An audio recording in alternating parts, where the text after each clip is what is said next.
That's the board.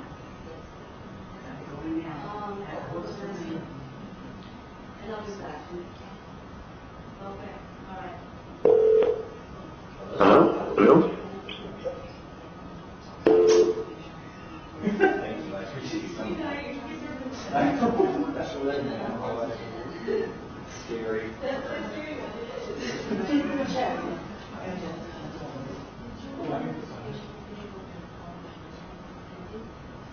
Well, I queried the board and got, just you know, 7. I got 7 out of 9 confirmed. 1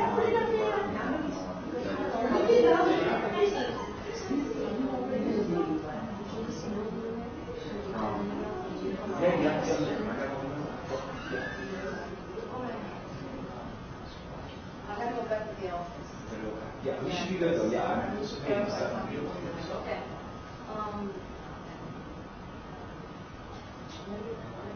You guys got class. Yes.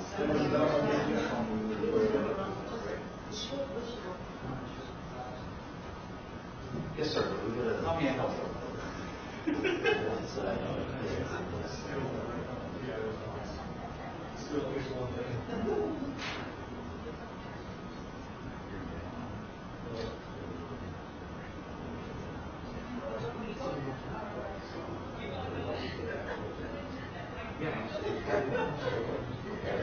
Exactly.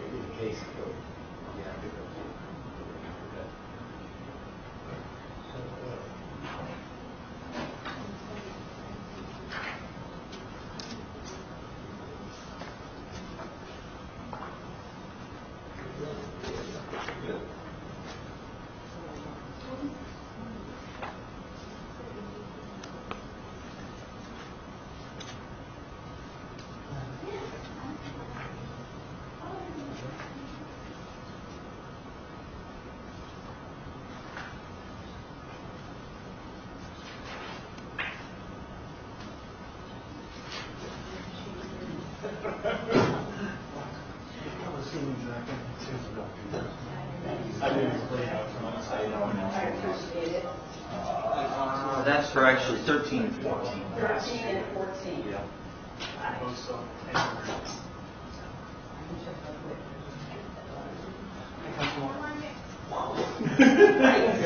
That's right. Oh.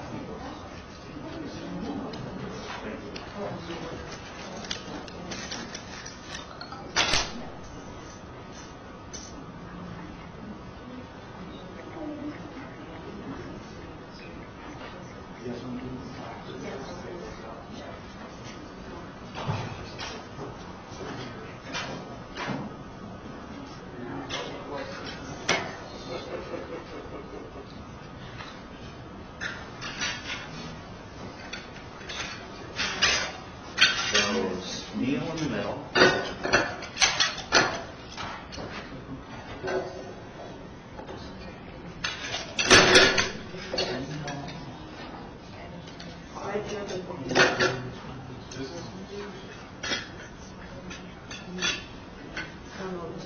You're right in the right spot.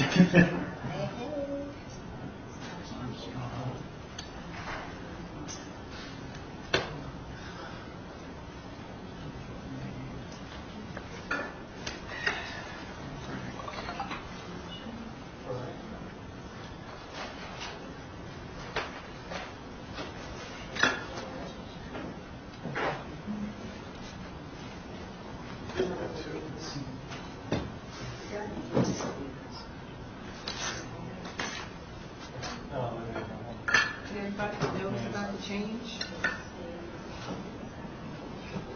I sure hope so. It's so. You can say it's your confidence there.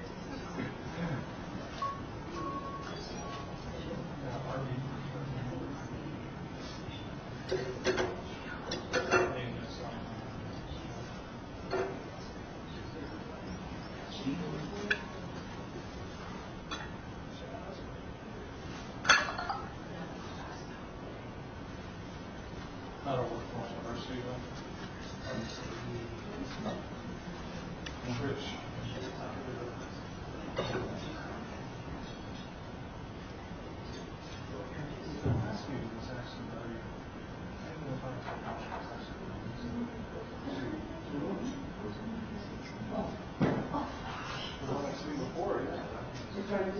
That's right. No worries. I just felt that, and maybe I got that impression afterwards, because we know.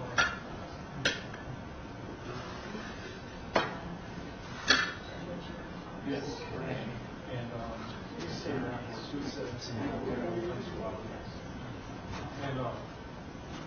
we were all discussing taking place in the meeting. One more? I didn't realize he's an engineer, so he has a really good grasp on it.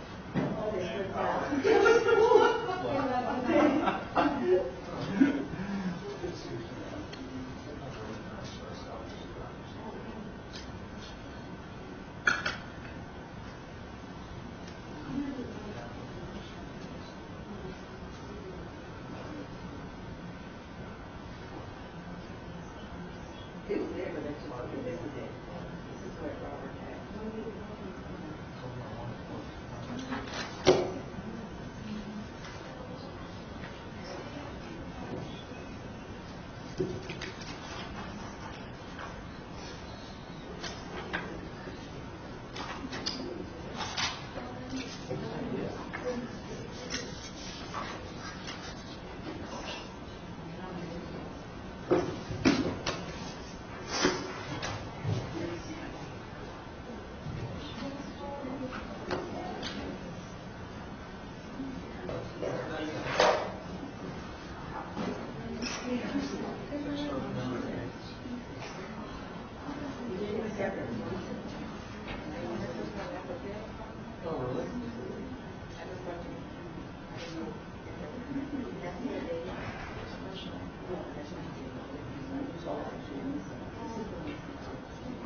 That's good.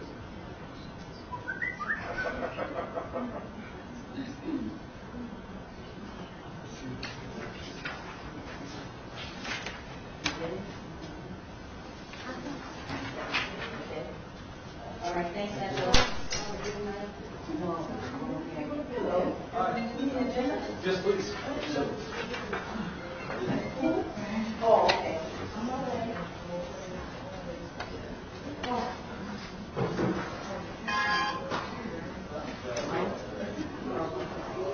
Anyone need a agenda?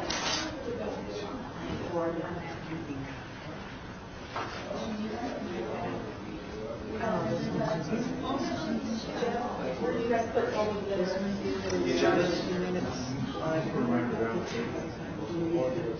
Oh.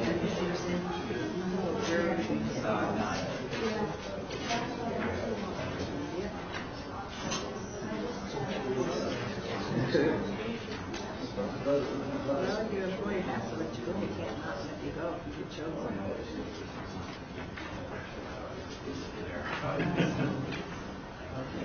These are for the board? Yes. Yeah.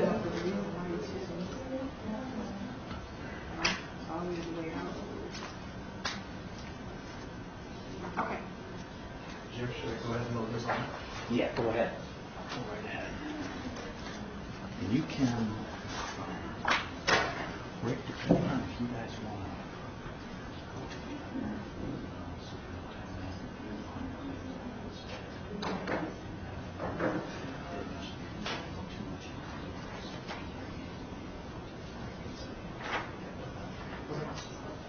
I'll leave it to the boss. Okay, got it. But yeah, it's your kind of. I think it'll be fun. It'll be your call if you guys. If that's how you guys want to do it. I'm sure she'll be okay with it. So.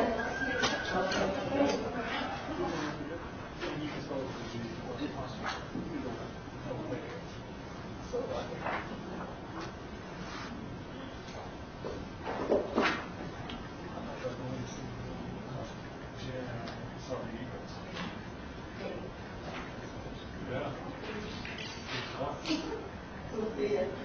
Did you? Yeah, a little bit.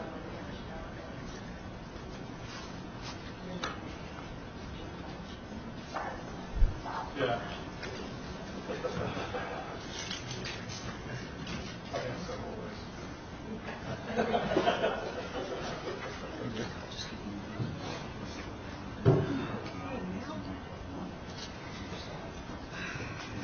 So we're going to run this meeting alone. I can get started.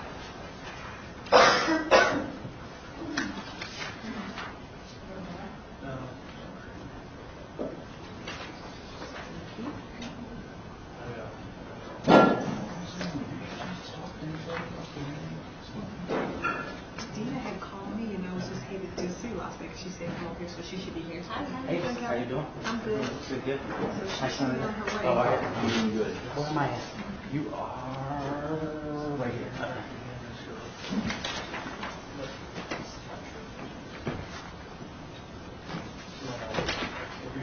This is she just realized it was here. I was like, I didn't know that. What's that? She said she just realized the meeting was here. Where's she ready to go? Hi, how are you? Good, how are you? I am good, thank I know it was on my calendar here, so I don't know.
Yes.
Right, right.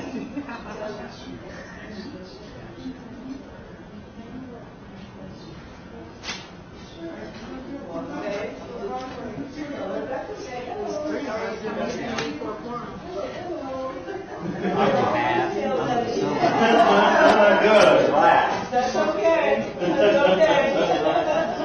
Hey, you okay? How are you?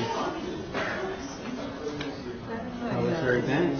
It came out well. Good. We're going to improve every year. I think we have a little over 40%. That's good. But we're going to improve because it's about the village. That's right. And we got to get it. That's right. We got it all of us. But you said you didn't. I didn't. I didn't know that. I was thinking Sparlow and Somebody else. Horse first. Somebody did. Yeah. I mean, I will. I mean, If you can. yes. Yeah, that's fine. I'm ready. Yeah, I like everything else. Okay. That's That's good. good. How's that? Thank you. Hi, baby girl. How are you? Honey. Yes, honey. I don't know. Do they have our names? How do we know our names? Yeah. How do we know? Where's my name? Your name is on. Where? You got to put our names on the back of this so we know. Yeah, I know. I see that every time I come here. Right here, Dr. Young. All right. Thank you, honey. It's like, oh, the left because they have on both sides. I'm like, So how you doing, big girl? How you doing in schools?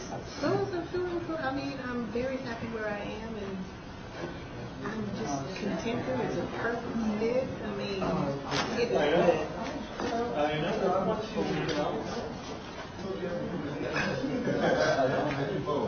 I know, and I'm thinking about that, but honestly. But I know. Just let me know. I know. About stress. And you're right about that. And it is true now. You have to know that. Yeah. Because that is true. Is Dina not here? She had called me around just before 5 and said she was at Las Vegas. No, on the door, so I'm assuming she should be on her way. Las Vegas, right? Because at first it was supposed to be. Oh, yeah. Yeah, I had to look at my notes too because I saw this last email said that it had been switched back here. So I get it. Yeah. It all depends on what happens with the election next year. Yes. Well, you'll always let me know what's Okay. That's my job.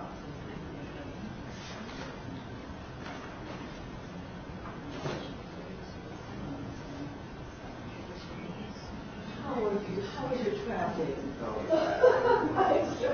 I didn't sure that you were 20 minutes ago. Now you got it. The fire.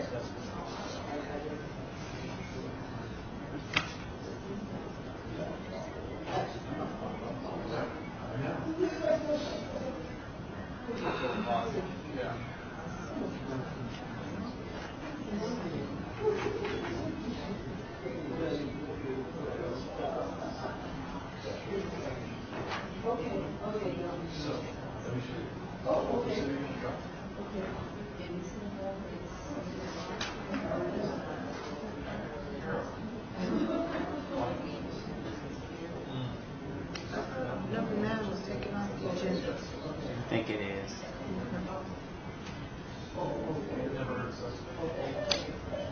I know this agenda looks too long. I have to be out of here at 7:30. These agendas are too long. They are. We were talking about it too. We said, these are evening meetings. You can't have 2 and 3 hour evening meetings. No.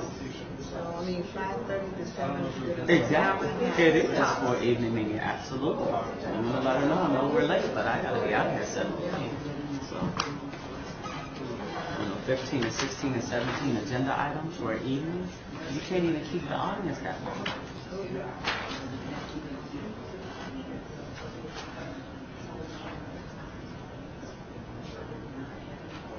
Oh, really?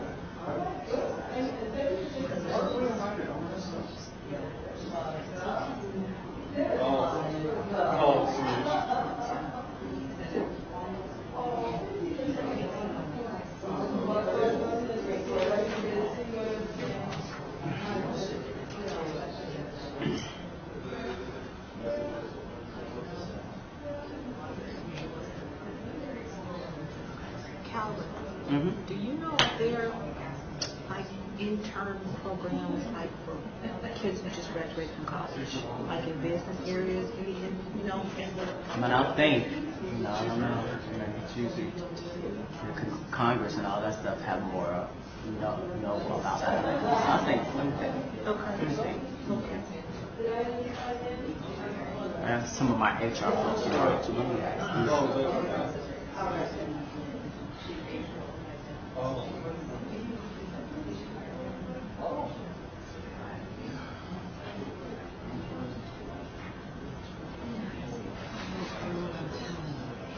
So much going on all the time. But we just have to take a deep breath and just go ahead and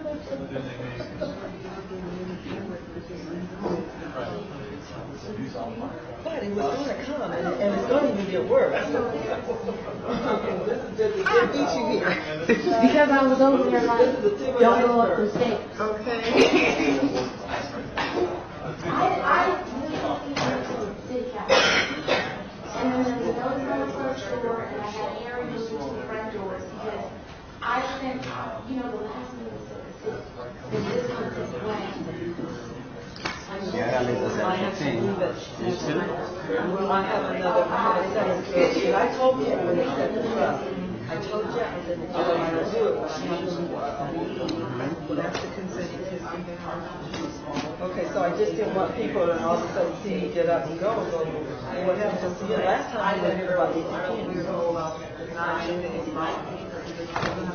Figure out how to chop these ginger. Yeah, maybe it's an extra meeting or so, you know what I mean? Mario. It's not my choice, but I thought it was the city of Las Vegas because it was the last time we had it. And so when I announced that meeting, Friday, I put it on Facebook and then the city felt all. Now they're driving over here. Get all that stuff lined up.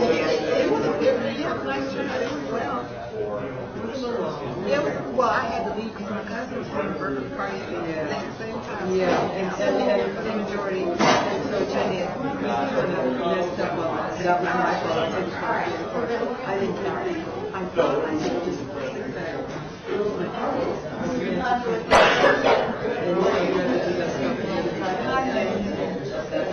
Answer's not ready.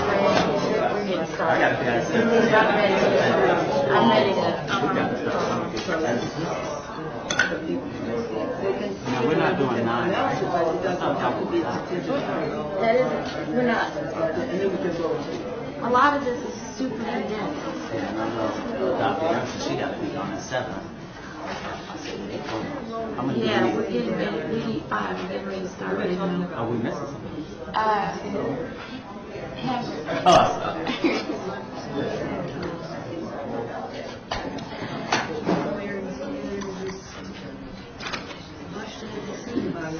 Okay, good evening. We're going to go ahead and call this meeting to order.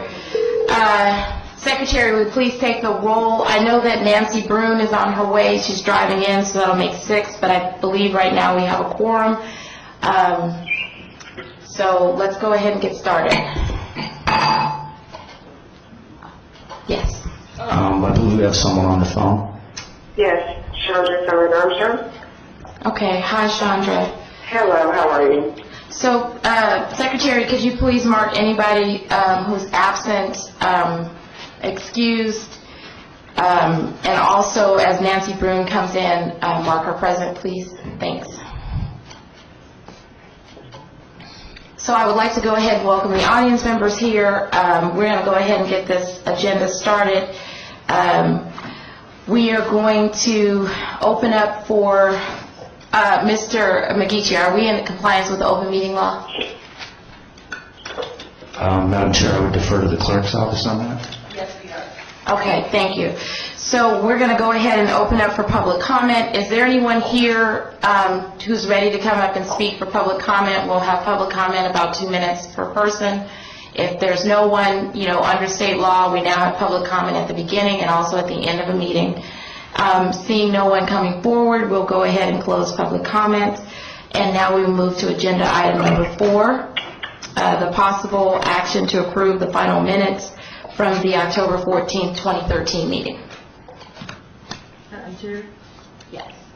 I move to approve the minutes from the October 14, 2013 meeting. Do I have a second? Second. Okay, thank you. So motion passes. All right, so we'll move to agenda item number 5, a report by Mr. McGeechee on the, regarding the summary budget status report. Madam Chair, the balance in the account is $1,271.46. Thank you. Does any members have any questions regarding the budget? It's pretty much stayed the same forever.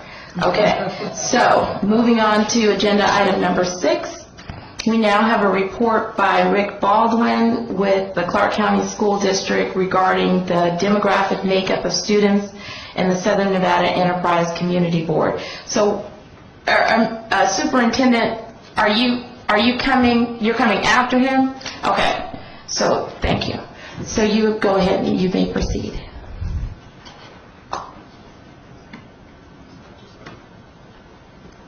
Madam Chair, members of the Commission, Dr. Young, thank you. Sorry. Again, Madam Chair, members of the Commission, and Dr. Young, it's great seeing you. I was asked to present data regarding Clark County School District student enrollments within the SNEC area. So, and I just put together this little PowerPoint presentation for you. I will not linger on some of the details and let you ask questions afterwards if you have them. So we pulled together the SNEC area. Mr. McGeechee supplied us the GIS file, so we just overlaid this on top of our aerial files for this area. Doing a little research, I found that the original SNEC areas were set up based on previous census tract information, and they were set up some time ago, but some of those census tracts have since split in the last census. I don't know if you're interested in knowing what the new census tracts are, or if that's already information you're familiar with. That's something you can maybe share if members choose to ask later. Thanks. So next, what we did is we overlapped the SNEC area boundaries on top of the zip code boundaries within the area, and there are 5 major zip codes that encompass the SNEC area here. There are some areas, this northwest corner, for instance, of 89032, which we have no students in, but it does overlap into a separate zip code, but it's actually part of the North Las Vegas Airport, so I'm not sure that that's really irrelevant, but it's not really relevant to the situation. The next page, we've then broken down the student data information that Clark County School District has within each of these zip codes. And you can see some of these, specifically 89030 is quite large, over 22,000 students in total within that one zip code. Again, these are just the total zip code. And then at the bottom, I supplied the district average. We had a district enrollment at count day of 314,643. Point of note, as of February 21st enrollment, we had a student count of 315,918, and our district is growing once again, which is quite interesting. Next, I highlighted the schools that are all encompassed within the SNEC boundaries, so that you can see those, where those schools actually are located within those boundaries. And then the following page included the enrollment breakdown at each one of those schools, including all the demographic information for just the schools that are encompassed within the SNEC.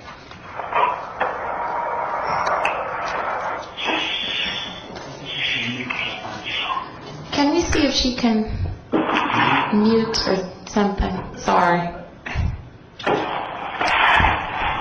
This is Jeff McGeechee. Can you identify who's on the line, please? This is Chandra Armstrong.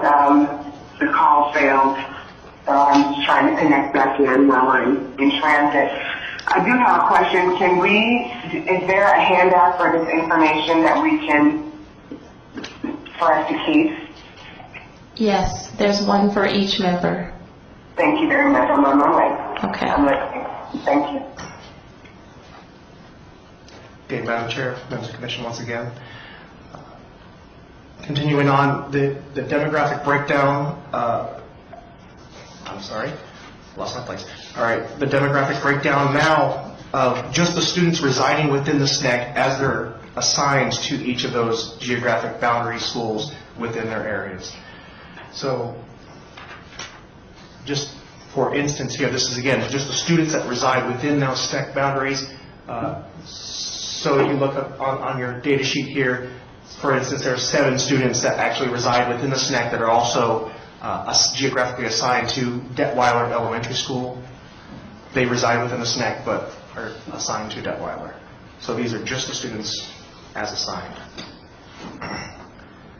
On the next slide here is a 10-year student enrollment history of students residing within the SNEC. So you can see how pre-recession, the total enrollment within the SNEC was actually over 10,000 total students within that SNEC, and as the recession hit, the SNEC area students also were very impacted by the recession that we are coming out of now. Then I broke it down on the bottom half of that page. I began to break it down just the elementary students within that SNEC boundary for you, but once again continues on with that same trend line. The next slide here represents the middle school or junior high school boundaries and how they cover that SNEC boundary and where those schools reside in relation to the SNEC boundaries. And then once again, the number of students assigned to those schools. So once again, only 61 students that are assigned to Fremont Middle School from within the SNEC that are assigned to Fremont Middle School. And then once again, the trend line showing the 10-year history of what the school district has seen within student enrollments within that middle school section within the SNEC as well. Finally, the high school boundaries and how they align with the SNEC boundaries and where those high schools are in relation to the SNEC boundaries. And once again, the number of students geographically within each of those zones. Once again, there is a small portion, for instance, 42 students within the SNEC that are zoned to Clark High School. For instance, there are 864 students that are zoned to Rancho High School that reside within the SNEC boundaries. And then finally, again, that's that trend line, 10-year history for students residing within the SNEC.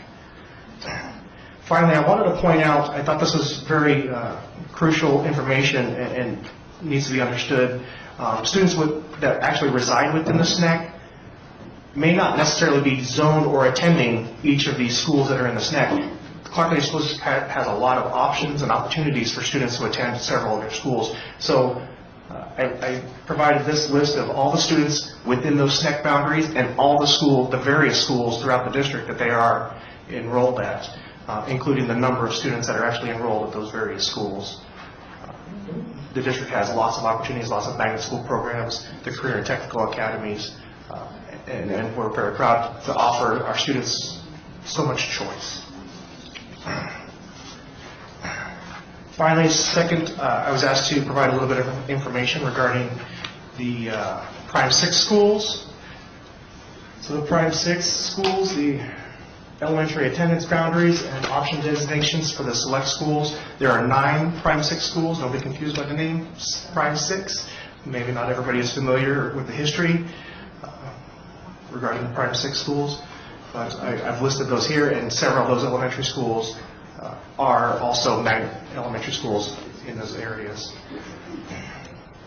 So once again, I zoomed in now just to those Prime 6 schools within the SNEC boundary, so you can see where those schools are in relation to those Prime 6 schools in relation to the SNEC boundaries. So next, for those who aren't familiar with Prime 6 are those 9 schools. However, the way that the assignment, and this was set up more than 20 years ago, that students in grades 1st through 5th grade are actually assigned to this various list. I believe it's 43 schools in total. These are schools, they're actually assigned to these schools throughout the valley, and actually you can look on that other list and see the corresponding schools and how many students are actually enrolled from within that Prime 6 area to their school assigned. However, they do have an option to attend their zone schools within their neighborhood Prime 6 schools, which most students within the Prime 6 area actually do take advantage of. And then finally, the last slide here, slide 18, I included a very type of breakdown of what, if we were to create a zone map for the Prime 6 schools, what it would actually look like. It's a little convoluted because the assignments are actually based on streets and neighborhood address ranges. So based on what address you live on within a street, you could be assigned to various elementary schools. So I will take any questions. So I think this data is really, really good. I appreciate you really laying this out and doing the overlapping boundaries. Do any members have questions on the information that was given? I just have a question. I don't know if this is related to this or not, but since you said the Prime 6, I mean, that's been 20, 30 years ago or more, 25 years or more, why are we still calling those Prime 6? When is that title going to change? Is that designated for funding or something, or it's illegal to change the title? No, it's not illegal, but it's a legal term. It's a legal term? In terms of the desegregation plan. Okay. And it has legal ramifications. Even though it's outdated? It's not outdated, it's not. Not yet. Because they don't fit the title, that's why I was asking.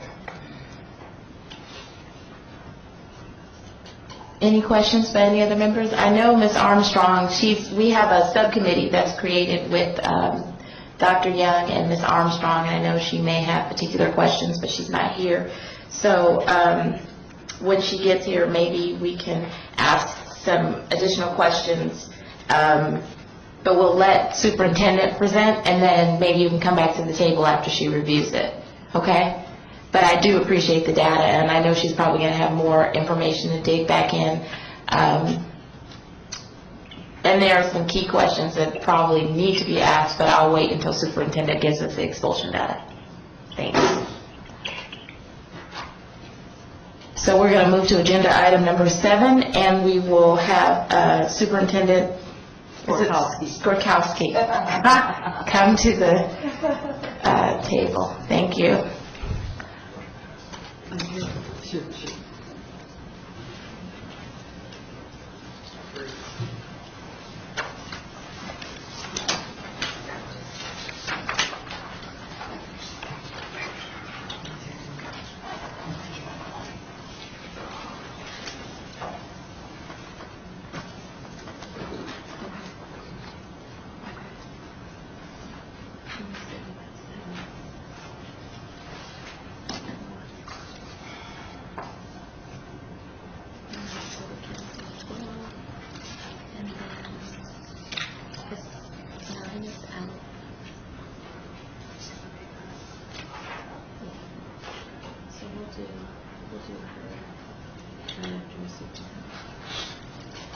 Okay.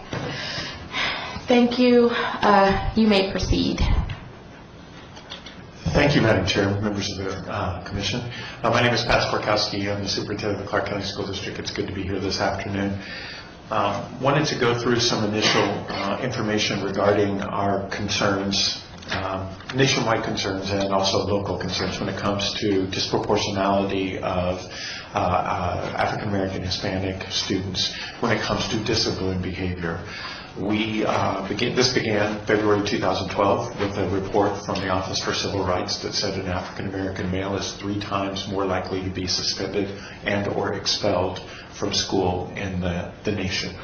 We began to look at our own internal processes and look at our internal data. What we found is that we don't have clean data. We have data housed in 3 separate locations. And so we have been in the process of streamlining that, and in the fall we will now have 1 location to put the data and house the data so we have clear and accurate data. The biggest challenge we've also had to face is how do we address this? Because it's not just a school district issue, it is a community-wide issue. And so Superintendent Jones, my predecessor, started the Superintendent's Educational Advisories Opportunity Committee. This was the third committee to really put together and look at the issues of disproportionality specific to behavior of our students in the school district. We had a broad community-based committee that was made up of external members. Most of them specifically were within the community, business community, community activists, as well as members from the neighborhoods. And then we only had 2 principals on that committee to really, so it was more of a community-based committee. They came forward with a list of recommendations. Those recommendations were then taken and accepted by our school board trustees on March 6, 2013. The task was then given to an internal community with some external members to come forward with a plan of how we were going to address that. That plan came forward to me just in the past month. What we have in front of you is a draft of what we are putting into place, and it has some very specific timelines. And I want to walk you through some of these and then give you the opportunity to ask questions. First, number one is we found throughout the entire process that we didn't have quality data. While one data system said that we had this many expulsions or recommendations for suspension, another one had completely different numbers and that they were not consistent. And we literally were trying to go through student by student to ensure that we were not double counting students or omitting students from the data. It became too much of a task when you looked at the data that we used. So we know that with the Infinite Campus system, it will bring about clear data. The other thing that we found initially was that we never truly expelled anybody from the Clark County School District. The word expulsion is not actually used. What happens is there's a recommendation for expulsion, and then there are other placements that are put into place. But by law, an expulsion is 180 days out of school, and that's not what's in place. We currently do not do that to any child. We provide different levels of services in a different setting, but for them to be truly expelled, it does not happen currently in the Clark County School District. They may go to a behavior school setting, which is a change in placement. They may go to a court continuation school setting. They may go to a prison school setting, but they are still in some sort of school setting unless they choose not to go to that setting. Now there's the key word. They may choose not to go to a school setting and therefore drop out of school, which is part of the problem that we have to address. The second is we have to address overrepresentation. And you'll see in front of you some timelines that are there for underneath section number 2. It's imposing a limitation on soft expulsions and suspensions for everything except for the big 5 offenses.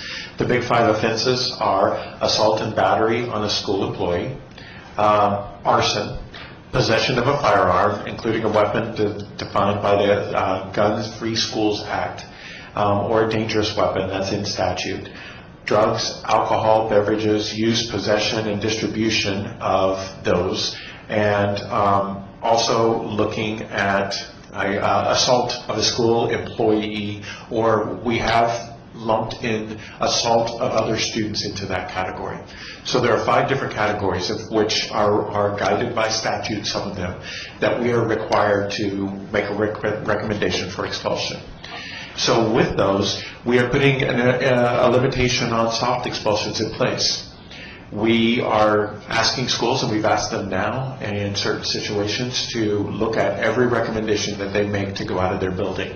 They need to ensure that very specific plans have been put in place to prevent that student from actually being sent out of the building before they go for a recommendation. We are looking at completely revising the support structure to the school. So we will be developing plans by April 30th that are school-based plans. Those school-based plans will include some funds to go to the school to deal with behavior issues at the secondary level in middle school and high school. With those funds, those are repurposed general funds. We are also looking at the elementary school level of utilizing our federal funds to put in place positive behavioral supports. It's a much better structure for elementary than it is to look at other behavior programs. So we are repurposing money currently in the Clark County School District to support to to reduce the overrepresentation of these students. With that, we have some programs that have been successful. Our STAR-ON programs, our programs at 3 of our high schools, where any student that would be recommended for a behavior school is put it into an alternative setting on that school campus with licensed teachers on that school campus. So they are provided the support on that school campus. They go to see that school. It doesn't cost us transportation. All it costs us is to pay for that teacher's preparation time to go out and teach those students in that content area. It allows them to have the classes at their academic level, because we are not able to, in our behavior schools, provide AP courses to our students.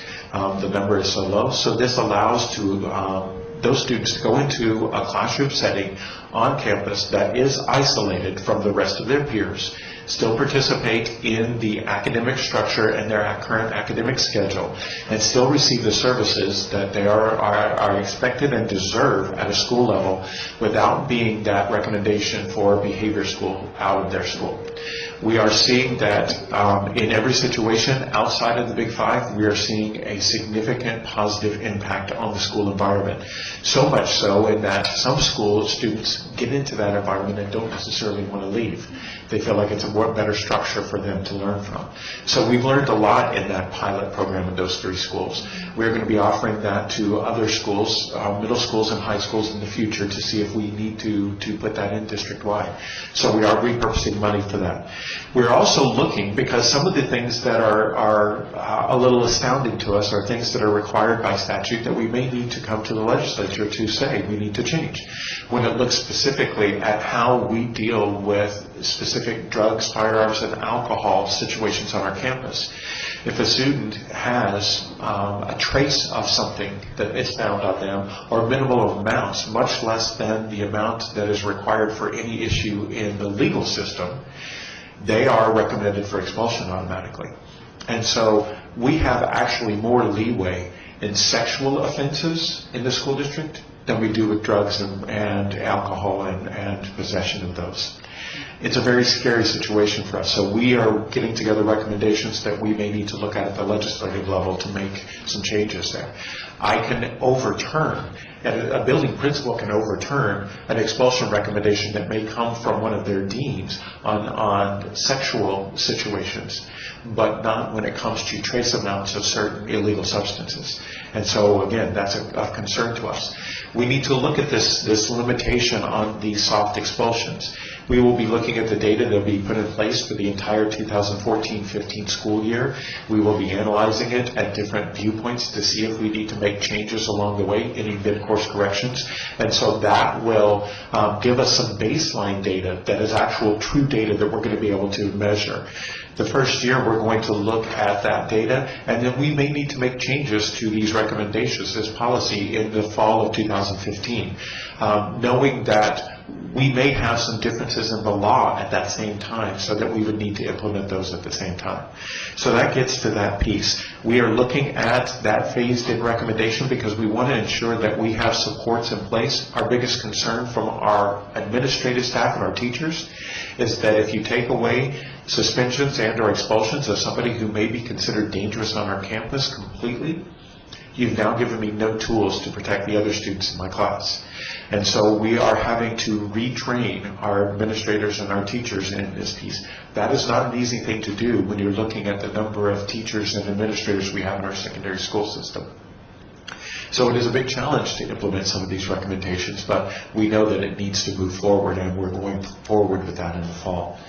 The other pieces that we have to deal with cultural competency.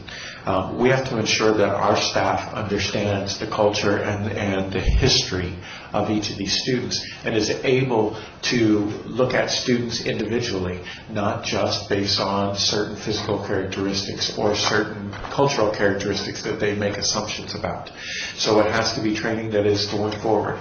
We are beginning that this fall, and that will start in areas, schools that are highly identified as having a large number of issues that come out of that school with with cultural competency.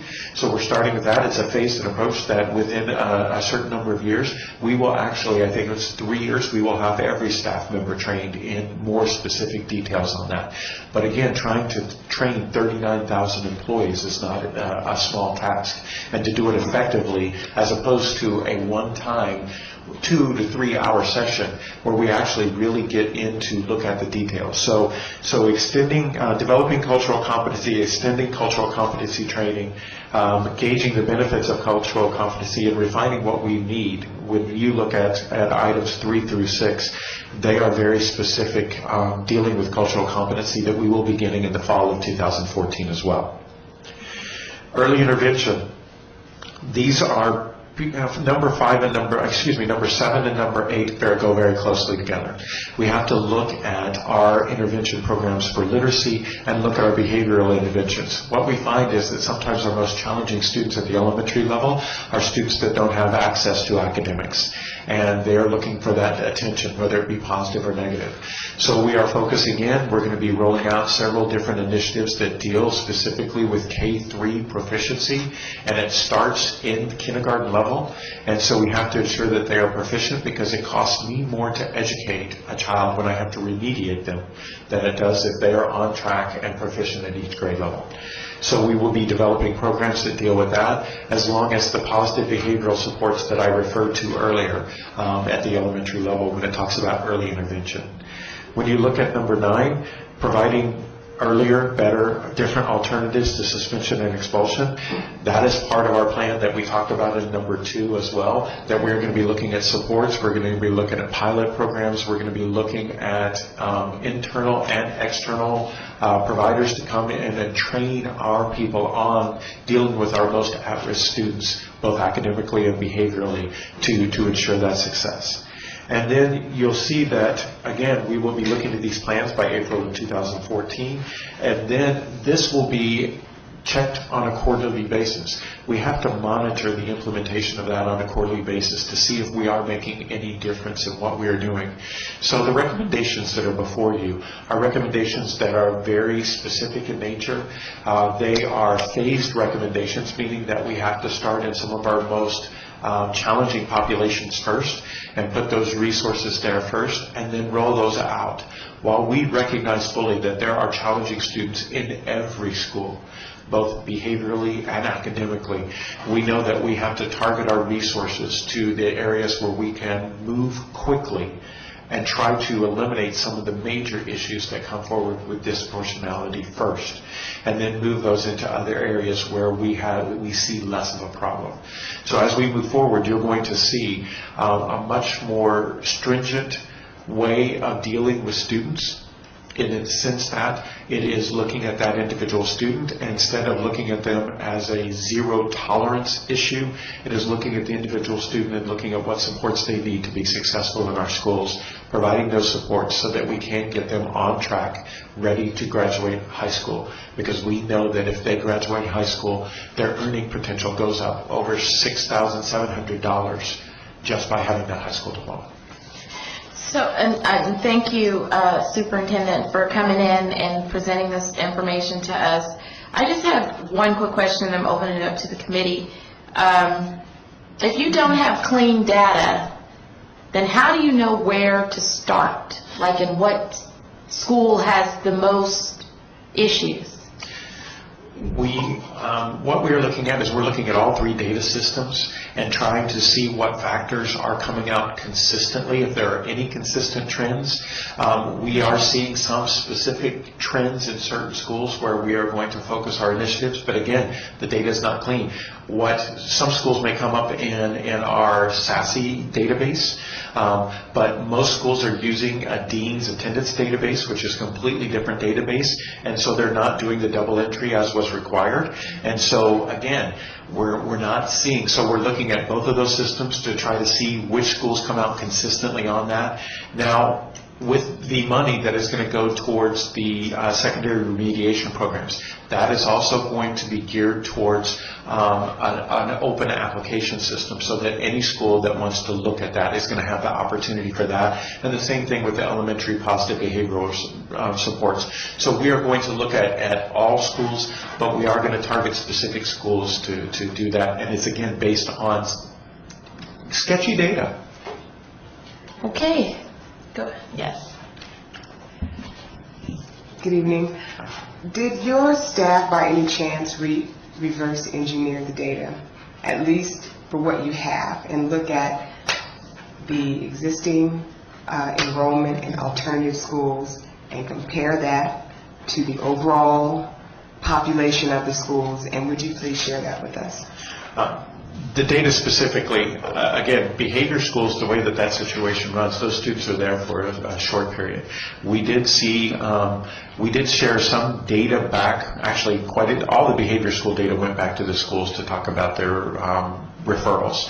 The data that, again, we have doesn't go into SASE because those systems use a different database for student enrollment. It's one of the things that we had to clean up with our graduation enrollment, and we felt like that was a more important time effort, so we haven't been able to clean up our data consistently yet. So while we shared with them their referral, schools also have their referral list. I will tell you the number of recommendations based on this year's data so far has reduced significantly. But again, we have some schools that are using a Dean's database reporting system, others that are using SASE, and we still are getting different numbers out of those two systems. Okay, but I still don't have an answer to my question, which is... It's been shared with the schools. Okay. Well, with us. No, ma'am. Okay. So for our understanding, we have a population of students across ethnic lines and racial lines, male and female, across the entire district. What percentages are we talking about, your children in secondary school who are Black or Hispanic or another ethnic group compared to the overall population that are in alternative school?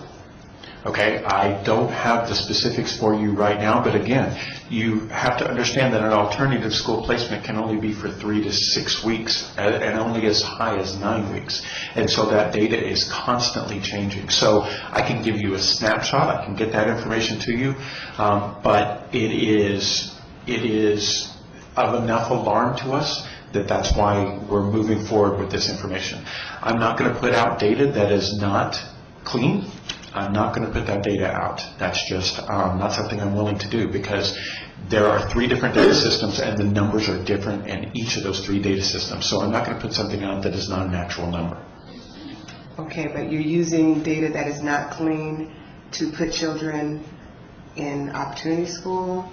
No, ma'am, that's not what the data is used for. Okay, it's not what it's used for. No, the data only is for reporting purposes after they've already been sent. The data that the schools have, for a recommendation to happen, it is based on an individual student-to-student basis, or student-by-student basis. So the school must have gone through certain different procedures unless it is one of those big 5 areas, or unless it was a major campus disruption that was instigated by that student. They are not allowed to send them out to behavior school anymore. We put that soft limitation in place. So it is now looked at individually by students, and we have certain campuses where they're not making those recommendations. They're dealing with those issues on their campus and putting them in alternative campus settings for a shorter period of time. Again, we're in the middle of transition on this whole piece. It is, I will tell you, we are much further ahead than most of the districts in the nation, though, because the Attorney General just came out with very specific recommendations for us to start looking into our zero tolerance policy. We have actually been doing this now since February of 2012, trying to get the policies in place and look at procedures that we can do this. Thank you. No, thank you, and I'll get you that information. Are there any questions by any other members? I just want to make a comment. Okay, go ahead. Just a comment. This issue of overrepresentation of students of color in alternative education programs has been a concern of several board members, including myself, for probably about the last 4 or 5 years. And you all have heard of the school to prison pipeline, and we certainly didn't want the Clark County School District to be a part of that unfortunate trend. But if students aren't in an engaging environment, and if they are not, for lack of a better word, feeling that they're wanted in an environment, or they belong in an environment, there will be more of a tendency to drop out of school. And you know the data. I don't have to repeat the data to you. Students that drop out of school are 3 or 4 times more likely, number one, not to be successfully engaged in employment or career or forward-thinking educational programs, and often are in a kind of a negative, I guess, trajectory on a career path that is going to take them into very, very difficult situations for their future. So this SEOC and this superintendent, people do acronyms, and sometimes people don't know what those acronyms mean, but it's the Superintendent's Educational Opportunity, what's the A on that? Advisory Committee. So this started about, it's almost 3 years ago now, isn't it? And now we're on what we call SEOC 2. SEOC 2. So it is a work in progress. There are those of us that are on the board we're monitoring this very closely. We're working with the superintendent. Dwight Jones and now Pat Skorkowski are really taking this very seriously. The school principals are looking at strong ways that they can engage students and keep them on the campus. And we're encouraging that. And that is going to require a lot of training for teachers. The other issue that we have been really trying to engage in, when you're, I've been on those high school campuses as assistant principal, and, because of the testing model and because you've got to look good on paper, kids that don't fit into that model typically, and if they have not bought into the academic vision of the principal or the school, have not always been encouraged to stay on campus, because your campus data system is public record, and you've got 10 students can literally take your school numbers, test numbers, attendance numbers down the tube. So we're trying to support those schools by helping them not to have that pain in their heart that if they keep these kids on the campus, it's going to look bad on them in terms of their overall ranking and rating with academics and others. Does that make sense what I'm saying? And so it's been a dilemma.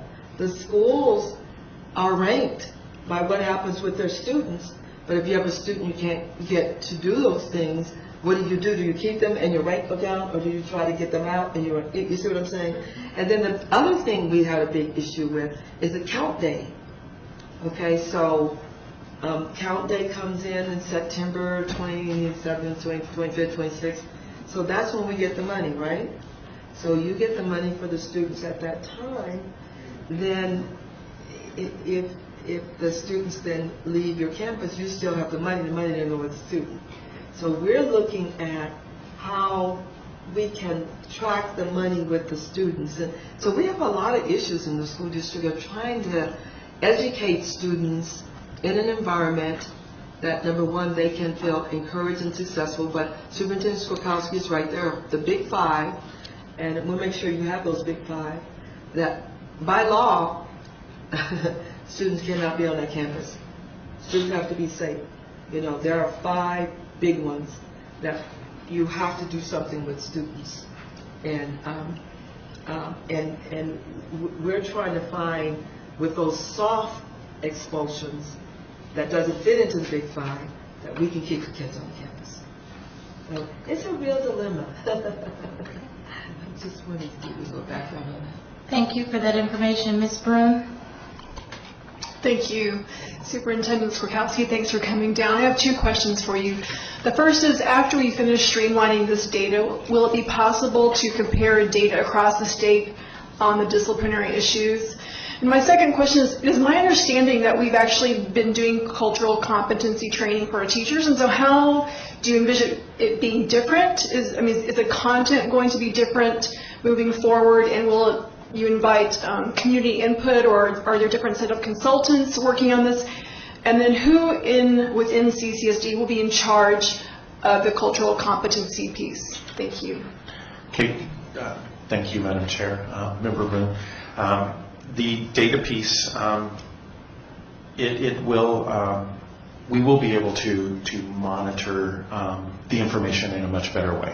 And be able to look at specific situations and be able to characterize that. So the data sets for the schools, the data sets for us internally, and probably externally eventually will be there and available.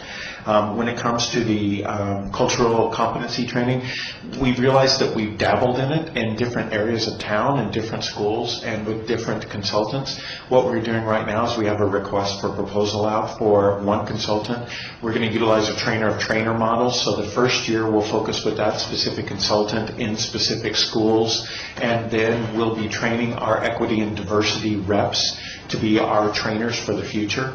And so we're going to tie that to our anti-bullying campaign as well, so that we're dealing with all of these issues together, and it becomes a comprehensive training and support to those targeted schools that first year. So it will not be a one-shot training, it will be an ongoing training, and then we will then expand that out with our trainers to go into more schools the second year with the same type of process. And so it will be a very different approach, even though the training that we've already done is good training, but we need to bring some consistency, because different ways of presenting that information causes different behavior changes, and we need to be consistent so that everybody's talking the same language and utilizing the same information, and that students are looked at in the same way from whatever frame of reference that cultural competency is coming from. So we are doing that. And again, I would caution you, know that this is an extreme priority for us, because when you look at your boundaries, just for this board, you look at 2 of our continuation schools are right in your boundary, and the third is right below your boundary. If you look at the school map on page 5, you'll see that. You'll see some of our behavior schools are within the boundaries as well, and service kids within these boundaries. We may have to change our total system in the future, because if we are reducing the amount of behavioral referrals, then we may need to put those resources back in the schools to support more of the educational aspect, as opposed to utilizing them in a behavior school environment. So it may cause us to change the way we do business. We can repurpose those funds to help support the schools and the classrooms better, so that we can expand the programs that are being successful this first year, so that we're able to replicate those in all of our schools, and then ensure that every student is getting that opportunity and access to that quality education that they deserve. Madam Chair, that raises a question for me. Sure. When we were talking about Washington continuation and Biltmore continuation, okay, so do children come from all over the district to go to those schools? Okay. And you don't have any data specifically on those schools as well? Not with me, but we do have data, yes. Okay, about the number of children sure. from our community that are going? From your specific community? I would have to look. It would take a lot of work and coordination. It's not something that we would do normally. It would take a lot of work and coordination with our GIS system, as well as our 3 other systems to do that. We might be able to do that. I'm not 100% sure. I won't guarantee that we can do that, but I can look at the number of students, the demographic representation, and see if we can do it maybe by zip code. That might help a little bit. Okay. And one thing that I wrote down, I forgot to ask you, when it comes to developing cultural competency, Have you all looked to see whether or not your hiring practices have anything to do with that? Ma'am, that is a big issue, and that's one of our areas of focus that we are putting forward as a district. We have 3 areas of disproportionality when it comes to the district that we've been able to identify. The first is educational disproportionality, meaning that some students do not have access to the higher level classes because they don't have certain basic skills that some teachers may feel is necessary for them to be successful, so they're never given the opportunity. So we are working and focusing on that area. The second is the behavioral piece that I've explained to you.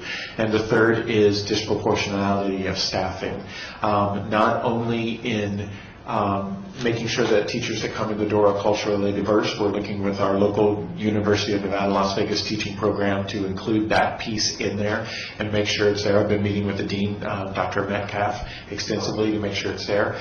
The problem is I can't always require it because we hire so many teachers outside of the state of Nevada.